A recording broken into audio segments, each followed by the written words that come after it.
Hello everyone. तो जैसा कि आप जानते हैं कि मैं जेटेट की तैयारी करवा रही हूँ यहाँ पे चैप्टर वाइज।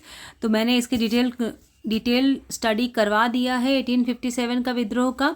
तो आज मैं यहाँ पे प्रॉपर आंसर के साथ कंटेंट लेकर के आई हूँ। कोशिश की हूँ कि आप लोगों को आज यहाँ पे अपना दिमाग ना लगाना पड़े, सिर्फ आप फटाफट ये मेरे जवाब सही है गलत है फिर भी आप अपने स्कोर को मेंशन करने की कोशिश कीजिएगा। तो 1857 विद्रोह सबसे पहले कहाँ शुरू हुआ था? तो जवाब आप स्क्रीन पे देख पा रहे हैं, मेरठ से इसकी शुरुआत हुई थी। अगला सवाल है मेरा, मेरठ में विद्रोह कब शुरू हुआ था?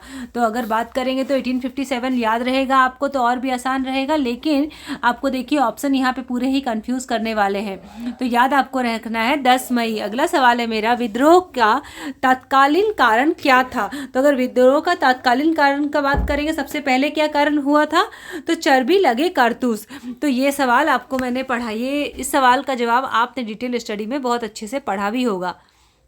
मंगल पांडे का संबंध किस स्थान से था?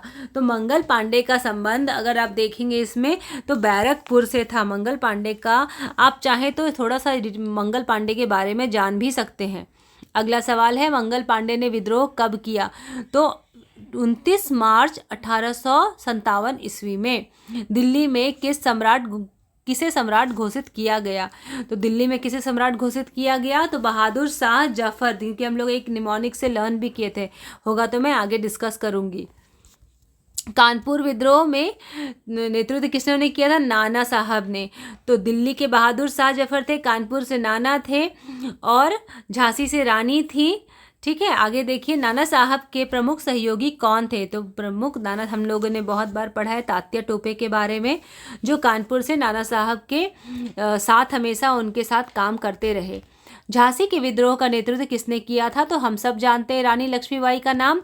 लखनऊ से बेगम थे। ठीक है, ये देखो हम लोगों ने निमोनिक से पढ़ा था तो यहाँ पे और आसान होगा। लखनऊ में विद्रोह का नेतृत्व किन्होंने किया था? तो बेगम हजरत महल ने। बिहार के प्रमुख नेता कौन थे? तो कुंवर सिंह थे, जो कहाँ से थे? जगदीशपुर से थे। एक प्रमुख राजनीतिक कारण क्या था जो सबसे इंपॉर्टेंट था? तो लैप्स की नीति। तो लैप्स की नीति क्या होती है, आपका अगला सवाल आएगा ही। तो देखिए हम बताते हैं आपको, लैप्स की नीति किससे संबंधित थी? तो लैप्स से हमें याद रखना है, एल से लैप्स, एल से लॉर्ड डलहौजी, तो इनसे ही वो रिलेटेड थी। सैनिकों की प्रमुख शिकायत क्या थी? धार्मिक सामाजिक हस्तक्षेप कब है? तो हर बात पे उनको टोकना, हर बात पे उनको मना करना। 1857 के समय भारत का गवर्नर जनरल कौन था? तो गवर्नर जनरल उस वक्त लॉर्ड कैनिंग थे। ठीक है, तो विद्रोह के बाद भारत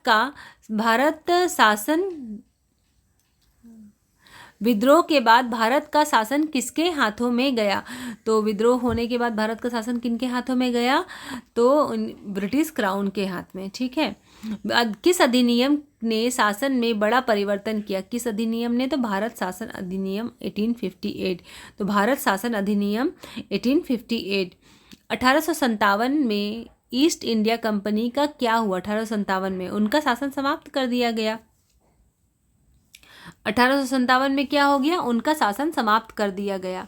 बरेली के प्रमुख नेता कौन थे? तो खान बहादुर शाह। बरेली के प्रमुख नेता कौन थे? खान बहादुर शाह।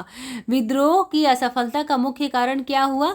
एकता और केंद्रीय नेतृत्व का अभाव, मतलब कि लोग यूनाइट नहीं हुए, एक साथ जुड़े नहीं।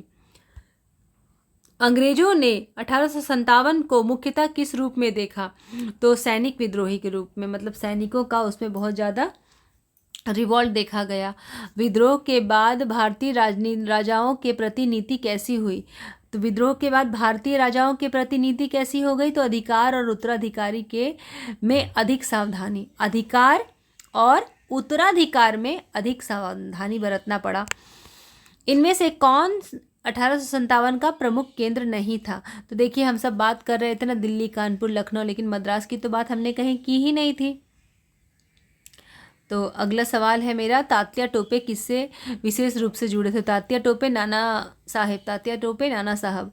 1857 के बाद ब्रिटिश घोषणा का प्रमुख उद्देश्य क्या था? तो ब्रिटिश घोषणा का प्रमुख उद्देश्य क्या था? धार्मिक आश्वासन और नई शासन नीति। अब एक क्विक रिवीजन कर लेते हैं हम लोग। तो मेरठ 10 मई, क्योंकि देखिए कंफ्यूजिंग ऑप्शन था वहाँ पे 1857, तो हमें 10 मई से याद रखना है। बैरकपुर मंगल पांडे, दिल्ली बहादुर शाह जफर, कानपुर नाना साहेब, झांसी रानी, लखनऊ बेगम, बिहार कुंवर, बरेली खान बहादुर शाह और 1858 में भारत शासन अधिनियम। एग्जाम को फोकस करते हुए अगर देखेंगे हम तो तत्कालीन कारण था, सबसे इम्पोर्टेंट कारण था चर्बी वाले कारतूस, यहीं से शुरुआत हुआ था ये रिवॉल्ट। राजनीतिक कारण लैप्स की नीति, लॉर्ड डलहौजी जिनका नाम था, डलहौजी का डॉक्ट्राइन ऑफ लैप्स देखिए यहाँ मेंशन है। कैनिंग 1857 के समय गवर्नर जनरल थे। 1858 कंपनी शासन का अंत हुआ, क्राउन का शासन हुआ। और विद्रोही की प्रमुख कमजोरी क्या बनी, तो एकता, केंद्रीय नेतृत्व का अभाव, मतलब यूनाइट नहीं थे, एक अच्छे सा ग्रुप नहीं बन पाया था, इसके लिए ऐसा हुआ।